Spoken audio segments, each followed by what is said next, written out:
اور خبر دے دیجیے ان کو حضرت ابراہیم علیہ السلام کے مہمانوں کے بارے میں۔ جس وقت کے داخل ہوئے وہ مہمان حضرت ابراہیم علیہ السلام کے پاس، بس کہا ان مہمانوں نے السلام علیکم۔ فرمایا حضرت ابراہیم علیہ السلام نے بے شک ہم تم سے خوف محسوس کرنے والے۔ فرمایا ان مہمانوں نے خوف مت کیجیے، بے شک ہم آپ کو خوشخبری دیتے ہیں ایک ایسے بیٹے کی جو بڑا عالم ہوگا۔ فرمایا ابراہیم علیہ السلام نے، کیا آپ مجھے خوشخبری دیتے ہو اس بات کی کہ پہنچ چکا ہے مجھے بڑھاپا، پھر کس چیز کی خوشخبری دیتی ہو تم مجھے؟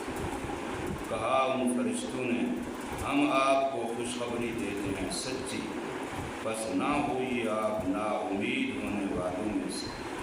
فرمایا ابراہیم علیہ السلام نے، کون نا امید ہوتا ہے اپنے رب کی رحمت سے سوا گمراہ لوگوں کے۔ سورہ آل حجر کی آیت نمبر 51 سے 56 تک یہ 6 آیات کریمہ آپ حضرات کے سامنے پڑھی اور ترجمہ کیا ہے۔ حضرت ابراہیم علیہ السلام کی 2 بیویاں تھیں، ایک حضرت سارہ علیہ السلام اور ایک حضرت ہاجرہ علیہ السلام۔ اصولی طور پر جو ان کی پہلی بیوی تھی وہ حضرت سارہ ہی تھی۔ انہی کے ساتھ یہ ہجرت کا سفر کر رہے تھے۔ بھتیجا لوط علیہ السلام جو اس وقت تک ان کا امتی تھا، راستے میں اللہ نے ان کو نبوت دی، پھر اللہ نے ان کے لیے جگہ بھی مقرر کر دی کہ آپ فلاں علاقے میں جا کے لوگوں کو تبلیغ کریں۔ تو وہ راستے میں جدا ہو گیا، اپنے اس علاقے کی طرف چلے گئے جہاں اللہ نے ان کی دین کے لیے ڈیوٹی لگائی۔ اب یہ 2 میاں بیوی بچ گئے تو دوران سفر ایک ایسا مقام آیا، ایسا علاقہ آیا جہاں کا حکمران بڑا عیاش تھا، غلط کار تھا، تو وہاں ان کو رات آ گئی۔ مسافری کی حالت میں، اجنبی کی حالت میں، کوئی وہاں جان پہچان نہیں تھی۔ وہ جو وہاں کا حکمران تھا، اوباش تھا، عیاش تھا، تو اس کی عادت یہ تھی کہ کوئی بھی اس طرح کا معاملہ اجنبی عورت آتی تو وہ اس کو زبردستی اپنے پاس اٹھوا لیتا۔ ابراہیم علیہ السلام کو بھی لوگوں نے بتا دیا کہ یہاں کا معاملہ ایسا ہے، تو مسافر آدمی ہے، شریف آدمی لگتا ہے، تو تیرے لیے مشکل ہوگا۔ تو ابراہیم علیہ السلام نے مصلی بچھایا، اللہ سے مانگنا شروع کر دیا کہ یا اللہ تو میری بھی حفاظت فرما، میری عزت کی بھی حفاظت فرما، میری بیوی کی حفاظت فرما۔ خیر اطلاع ہو گئی تو عیاش کے آدمی آئے اور اس عورت کو اٹھا کے لے گئے۔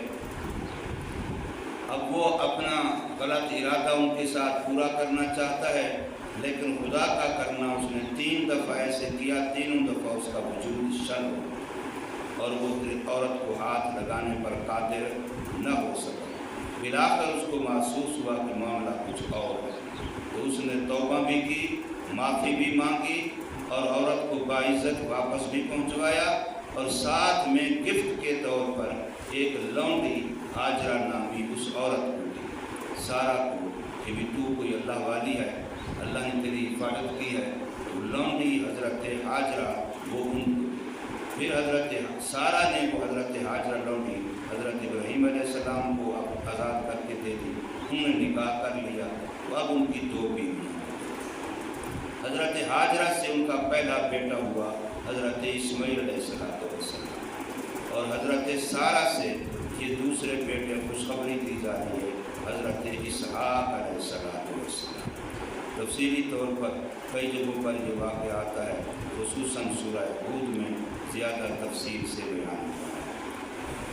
فرشتوں کو اللہ تعالیٰ نے بھیجا کہ جاؤ قوم لوط جو غلط کاری میں مبتلا ہے ان پر عذاب نازل کرو، سوائے چند ان بندوں کے جو حضرت لوط علیہ السلام پر ایمان لا چکے ہیں، ان سے ہجرت کروا دو پہلے، اور باقی پوری بستیوں کو اٹھا کر کے خلاف فضا میں لے جا کر کے الٹا کر کے مارا، اور پھر اوپر پتھروں کی بارش۔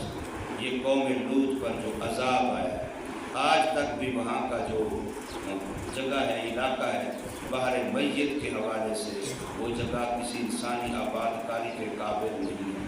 وہاں بدبودار پانی کی جسم کی طرح وہاں کھڑا ہے، تو وہ بحر میت اسے کہتے ہیں۔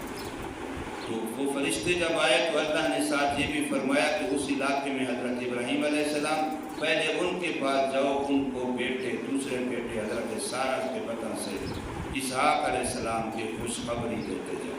پھر آگے لوط علیہ السلام کی قوم پر عذاب کا معاملہ تھا۔ حضرت ابراہیم علیہ السلام بڑے مہمان نواز تھے، اتنے مہمان نواز تھے کہ بعض حدیثوں میں آتا ہے کہ وہ مہمان کے بغیر روٹی کھاتے ہی نہیں۔ اگر کبھی کوئی مہمان نہیں آیا تو باہر نکل جاتے، پھرتے، کسی کو پکڑ کے لے آتے، اپنے ساتھ بٹھا کے کھلاتے، پھر روٹی کھاتے، اس کے بغیر اکیلے روٹی نہیں کھاتے۔ بعض حدیثوں سے اس کا پتہ بھی چلتا ہے۔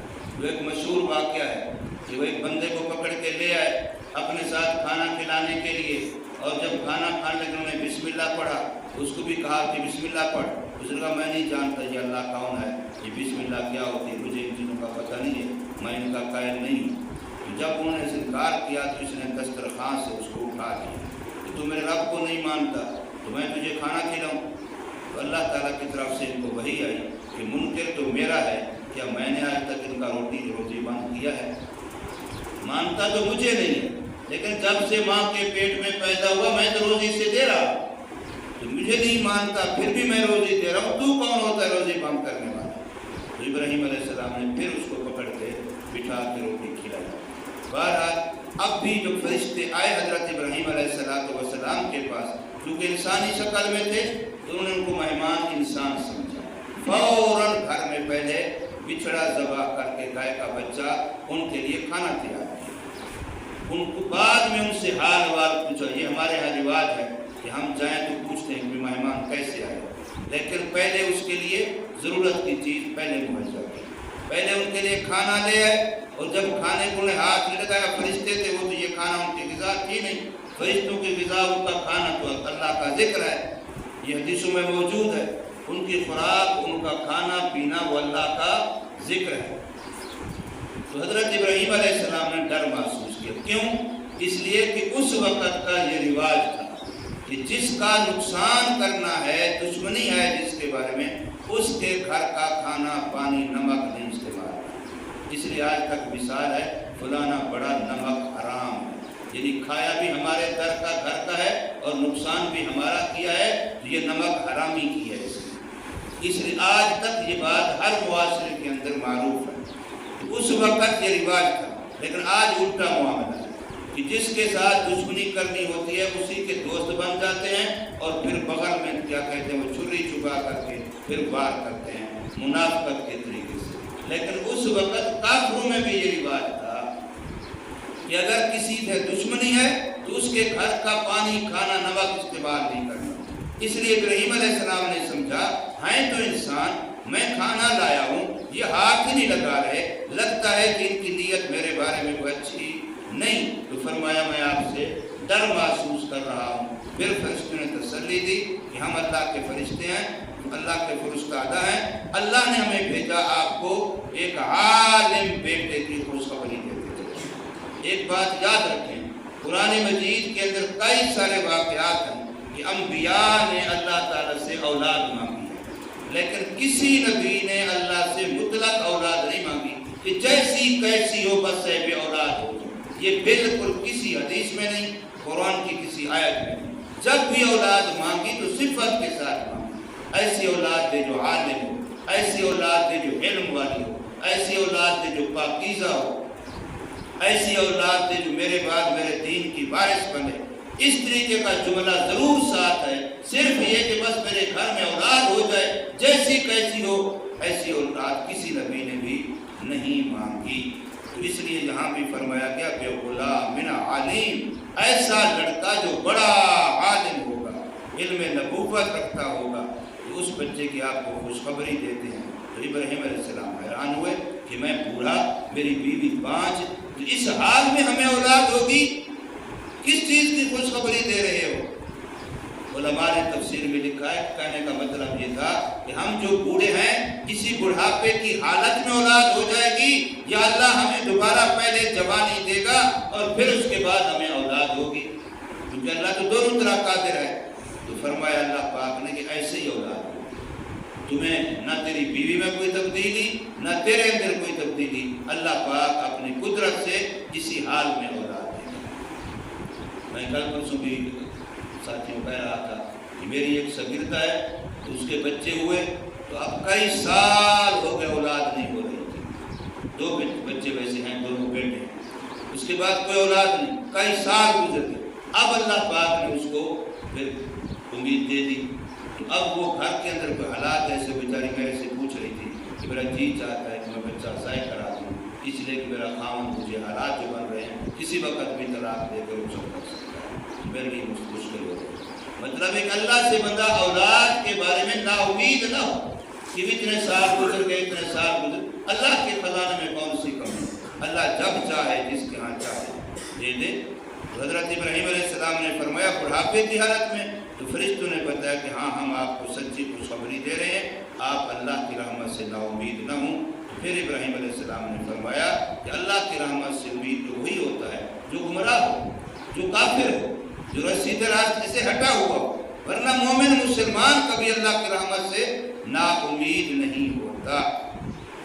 تو اللہ تبارک و تعالی حضور نبی کریم محمد کریم صلی اللہ علیہ وسلم سے فرماتے ہیں آپ اپنی امت کو ابراہیم علیہ السلام کے ان مہمانوں فرشتوں کا واقعہ سنائیے، وَنَبِّئْهُمْ عَنْ ضَيْفِ إِبْرَاهِيمَ۔ اے محمد کریم صلی اللہ علیہ وسلم آپ اپنی امت کو ابراہیم علیہ السلام کے مہمانوں کا واقعہ سنائیے۔ اِذْ دَخَلُوا عَلَيْهِ، جب وہ مہمان حضرت ابراہیم علیہ السلام کے پاس آئے، فَقَالُوا سَلَامًا، تو انہوں نے آتے ہوئے کہا السلام علیکم۔ اب بھی مسئلہ یہی ہے، یہاں ہم بیٹھے ہیں، کوئی بندہ آئے تو اس کا حق ہے کہ وہ سلام کرے، آنے والے کا حق ہے کہ وہ بیٹھے ہوئے لوگوں پر، پہلے سے موجود لوگوں پر آ کر کے سلام کرے۔ ہاں البتہ 6 جگہ علماء نے 6 حالتیں ایسی لکھی ہیں کہ ان حالتوں میں سلام نہیں کرنا چاہیے، اگر کوئی کر بھی لے تو ان حالتوں میں جواب بھی نہیں دینا چاہیے، جواب دینا لازم نہیں ہوتا۔ ان میں حضرت تھانوی رحمہ اللہ نے بہشتی گوہر کے اندر وہ 6 صورتیں اکٹھے لکھی ہیں، ان میں سے ایک یہ بھی ہے کہ کوئی بندہ پیشاب کر رہا ہے، راستے قریب اندرا سے گزرتا ہے، اب اس کو السلام علیکم کہہ دے، یہ نہیں کرنا چاہیے۔ کوئی کھانا کھا رہا ہے، اس کو السلام علیکم نہیں کہنا چاہیے۔ کوئی ذکر اللہ کر رہا ہے، تلاوت کر رہا ہے، تب بھی آنے والا اس کو سلام نہ کرے۔ یہ بات ساتھی مسجد میں آتے ہیں، مسئلہ تو یہ کہ جتنے ساتھی مسجد بیٹھے ہیں، چاہے نماز سے پہلے بیٹھے ہیں، ان کے بارے میں یہی گمان رکھے کہ یہ سارے اللہ کا ذکر کر رہے ہیں، حق بھی یہی ہے کہ مسجد میں ذکر کرے۔ اب جو ہے زور سے کہے السلام علیکم، جیسے بعض ساتھیوں کی عادت ہوتی ہے کہ مسجد میں آتے بڑے زور سے، خاص کر ہمارے اہل حدیث ساتھی، یہ غلط بات ہے۔ مسئلہ یہی ہے کہ آپ مسجد کے اندر موجود لوگوں کے بارے میں اچھا گمان کریں کہ یہ سارے اللہ کا ذکر کر رہے ہیں، کوئی تلاوت کر رہا ہے، کوئی سبحان اللہ پڑھ رہا ہے، کوئی الحمدللہ پڑھ رہا ہے، کوئی کلمہ طیبہ پڑھ رہا ہے، کوئی تسبیح پڑھ رہا ہے، کوئی نہ کوئی ذکر کر رہے ہوں گے، اور ہونا بھی ایسے چاہیے مسجد میں۔ تو ان کے بارے میں یہ گمان کر کے آپ سلام اگر کرتے ہیں تو اتنا کریں جتنے کو آپ سنیں، زیادہ زور سے سلام نہ کریں جس سے تسبیح ذکر تلاوت کرنے والا وہ متوجہ ہو جائے، اس کا اپنا جو کام کر رہا تھا اس کے اندر خلل آ جائے۔ ایسے کوئی نماز پڑھ رہا ہے، آپ آئیں تو اس کو بھی سلام نہ کریں۔ کھانے کی صورت میں اتنا ہے کہ اگر آپ بھوکے ہیں، خود کھانا چاہتے ہیں اور ویسے مانگنا مناسب نہیں سمجھتے، تو اب آپ السلام علیکم آواز سے کہیں، دوسروں کو سمجھ جانا چاہیے کہ یہ جو کھانا کھانے والوں کو سلام کر رہا ہے اس کو کھانے کی طلب ہے، تو پھر یہ سلام کرنا یہ کھانے کی اجازت اور طلب پر دلالت کرتا ہے۔ بہرحال یہاں آنے والے فرشتوں نے حضرت ابراہیم علیہ السلام کو سلام کیا۔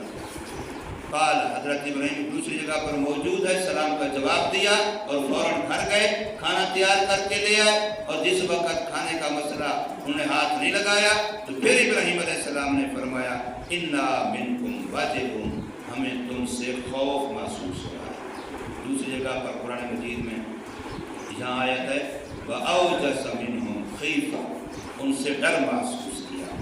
قالوا، تو فرشتوں نے کہا لا توجب، ڈریے مت، اِنَّا نُبَشِّرُكَ بِغُلَامٍ عَلِيمٍ، ہم آپ کو عالم بچے کی، عالم بیٹے لڑکے کی بشارت و خوشخبری دیتے ہیں۔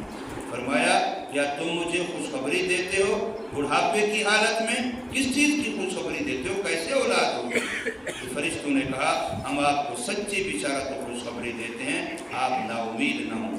فرمایا اللہ اپنے رب کی رحمت سے نا امید سوا کافروں کے اور کوئی نہیں ہوتا۔ یہاں لفظ الا الضالون ہے، اور جگہ پر باقاعدہ یہ لفظ ہے کہ الا الکافرون، کہ کافروں کے بغیر کوئی اللہ کی رحمت سے نا امید نہیں ہوتا۔ اسی سے ہمارے یہ مسئلہ مشہور ہے کہ نا امیدی کفر ہے، نا امیدی کفر ہے۔ اللہ سے نا امید کسی حال میں بھی نہیں ہونا چاہیے۔ اللہ تبارک و تعالیٰ ہمیں سمجھ نصیب فرمائے، عمل کی توفیق۔